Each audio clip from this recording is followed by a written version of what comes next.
হুজুর বলছে ভুয়া ভুয়া, আমাদের এই রোগ নাই, যাদের এই রোগ আছে এদের গায়ে লাগবে।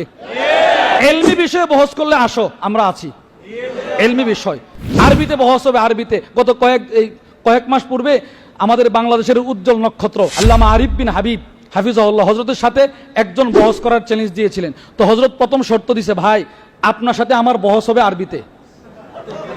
প্রথম শর্ত দিছে, প্রথম শর্তইটা দিছে, আপনি আমার যত প্রশ্ন করবেন আরবিতে করবেন, ঘামার ঠিক রেখা, নাহু সরবের তরকিব ঠিক রেখা আমার প্রশ্ন করবেন, আমি আরবিতে উত্তর দিব। মাশাআল্লাহ। কারণ বাংলাতে যখন বহস হয় অথবা আমরা রাগারাগি হয় তখন বকাচকা চলে আসলে মানুষ বুঝে ফেলবে।